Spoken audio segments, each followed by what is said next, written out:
Salam kasih, damai Kristus menyertai kita. Para kudus bergembira di surga, sebab mengikuti jejak Kristus, mereka menumpahkan darahnya demi Dia, sehingga kini bersukaria selamanya. Marilah kita berdoa. Allah Bapa, Gembala kami, Engkau telah memberi umat-Mu pemimpin setia dan martir perkasa, yaitu Santo Cornelius dan Cyprianus. Semoga berkat doa mereka kami tetap teguh, kuat dalam iman dan ulet dalam memajukan kesatuan di dalam gereja. Dengan pengantaraan Yesus Kristus Putra-Mu, Tuhan kami yang bersama dengan Dikau dalam persatuan Roh Kudus, hidup dan berkuasa Allah sepanjang segala masa. Amin. Bapak, Ibu, serta saudara-saudariku yang terkasih, hari ini kita akan mendengarkan riwayat orang kudus, yaitu Santo Cornelius, Paus dan Martir. Sepeninggalan Paus Fabianus pada tahun 250, tahta suci mengalami kekosongan kepemimpinan.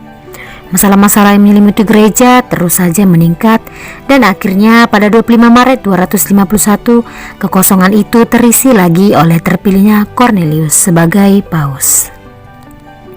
Cornelius lahir kira-kira pada awal abad ketiga di Roma. Ia adalah seorang imam yang saleh dan bijaksana. Namun keterpilihannya sebagai paus tidak menyelesaikan semua masalah yang melanda gereja. Gereja terus saja dirongrong, baik dari luar maupun dari dalam. Pihak kekaisaran terus melancarkan aksi penganiayaan yang mengakibatkan banyak orang Kristen murtad. Dalam tubuh gereja sendiri, banyak imam baik di Roma maupun di Afrika bersikap keras terhadap orang-orang yang murtad itu. Di bawah kendali Novatianus, imam-imam itu mengajarkan bahwa tidak seorang pun yang telah menyangkal imannya dapat diterima kembali dalam persekutuan dengan gereja Kristus, kendati pun mereka membayarnya dengan sesal dan tobat yang mendalam serta denda yang besar. Ajaran ini dimaksudkan untuk melindungi tata tertib gereja. Namun secara tidak sadar, ajaran ini justru bertentangan dengan asas-asas Injil Kristus. Terhadap ajaran Novatianus, Paus Cornelius tidak segan-segan bertindak. Ia segera memanggil semua uskup untuk mengadakan konsili guna membahas ajaran dan sikap Novatianus dan kawan-kawan demi tegaknya kemurnian ajaran Injil suci. Semua uskup yang hadir dalam konsili itu mengutuk ajaran Novatianus dan mengecapnya sebagai bidah. Hal itu didasarkan pada sikap Kristus sendiri yang datang bukan untuk memanggil orang-orang yang saleh, melainkan untuk memanggil orang-orang berdosa. Sepeninggal Kaisar Gaius Decius, keadaan gereja bertambah genting. Kaisar baru, Gaius Fabius Trebunianus Gallus, terus melanjutkan pengejaran terhadap umat Kristen. Atas perintahnya, Paus Cornelius ditangkap pada tahun 253 dan dibuang ke Civita Vecchia sebelah utara kota Roma. Dari tempat pembuangannya, Cornelius tetap menyurati sahabatnya Cyprianus, uskup Kartago, untuk meneguhkan hatinya dalam memimpin umat, dan jenazahnya dibawa kembali ke Roma dan dimakamkan di perkuburan Santo Callistus. Demikianlah riwayat orang kudus Santo Cornelius, Paus dan Martir. Semoga dengan kesetiaan dan kemurahan hatinya menjadikan pedoman bagi kita. Amin. Bacaan pertama. Sekarang tinggal iman, harapan dan cinta kasih, namun yang terlihat ialah cinta kasih. Pembacaan dari surat pertama Rasul Paulus kepada jemaat di Korintus. Saudara-saudara, berusahalah memperoleh karunia-karunia yang paling utama, dan aku menunjukkan kepadamu jalan yang lebih utama lagi.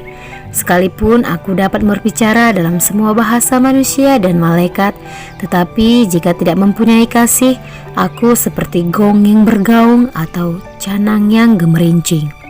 Sekalipun aku mempunyai kurnia bernubuat dan aku tahu segala rahasia serta memiliki seluruh pengetahuan, sekalipun aku memiliki iman sempurna untuk memindahkan gunung, tetapi jika tidak mempunyai kasih, aku sama sekali tidak berguna. Sekalipun aku membagi-bagikan segala sesuatu yang ada padaku bahkan menyerahkan tubuhku untuk dibakar.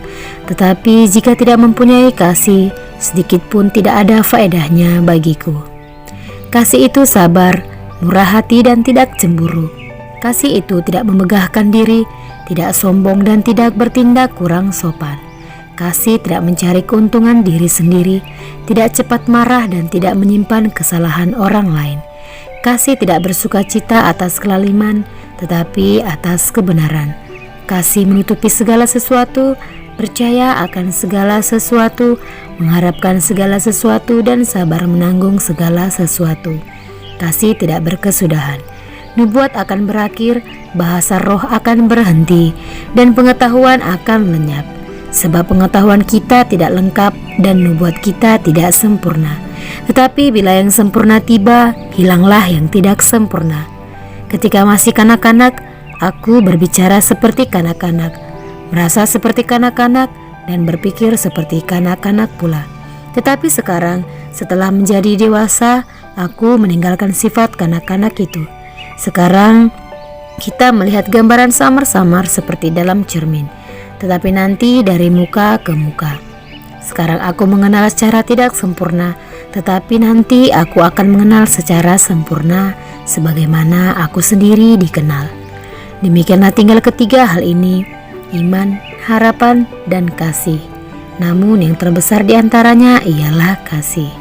Demikianlah sabda Tuhan. Syukur kepada Allah. Bacaan Injil. Hikmat Allah dibenarkan oleh orang yang menerimanya. Inilah Injil Yesus Kristus menurut Lukas.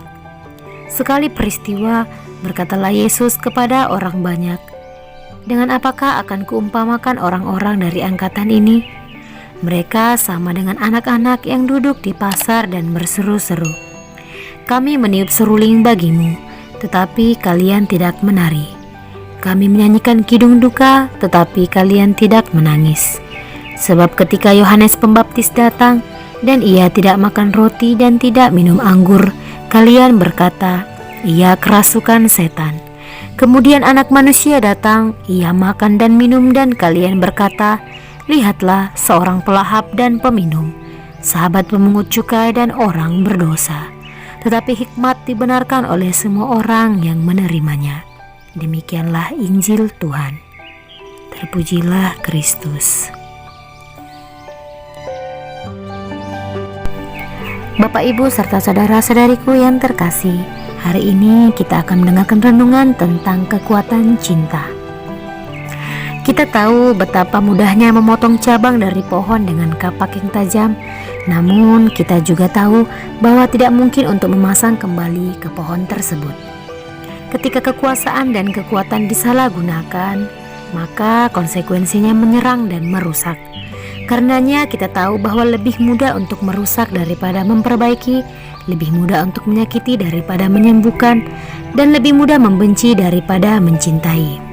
Ya, lebih mudah untuk memecah belah dan menghancurkan daripada bersatu dan berdamai. Dan dengan kekuatan fisik serta kekuatan militer, perpecahan dan penghancuran menjadi jauh lebih mudah. Namun, kekuatan yang sebenarnya terletak pada cinta, dan dalam pekerjaannya menyatukan dan mendamaikan, juga menyembuhkan. Dalam bacaan pertama, Santo Paulus mengungkapkan kekuatan cinta dengan cara yang sederhana dan tenang, seperti kesabaran dan kebaikan, kejujuran dan ketekunan, percaya dan berharap, juga tidak cemburu atau sombong, kasar atau egois. Dengan cinta, kita juga dapat mengenali orang-orang yang penuh kasih, yang berbicara dengan hidupnya dalam kebenaran, meskipun dunia mungkin mengejek atau mengesampingkan mereka. Seperti yang Yesus katakan dalam Injil, dunia ini seperti anak-anak yang berteriak satu sama lain ketika mereka duduk di pasar, dan mencemooh kesederhanaan dan kerendahan hati cinta. Sebagai orang beriman, kita ingin hidup dalam kerendahan hati. Orang yang rendah hati itu mampu membuka diri bagi kehadiran Tuhan di dalam dirinya. Orang yang rendah hati itu membiarkan Tuhan terlibat dalam setiap persoalan hidupnya. Karena itu, lebih bijaksana kita memiliki sikap rendah hati dan berserah diri kepada Tuhan. Nah, hati yang sombong dan keras membantu hanya menambah masalah dalam hidup kita. Dan hati yang keras itu akhirnya menghancurkan hidup kita sendiri. Semoga kita selalu memilih jalan iman, harapan, dan kasih di dalam Yesus. Tuhan kita yang penuh kasih dan selalu memberkati kita. Amin. Marilah kita berdoa. Terima kasih ya Yesus atas sabdamu hari ini. Engkau mengajak aku untuk terus-menerus membaharui diri. Engkau juga mengajari aku untuk bersikap rendah hati kepada sesama. Berkatilah usahaku untuk bersikap penuh kasih, terutama kepada mereka yang menyakiti hatiku.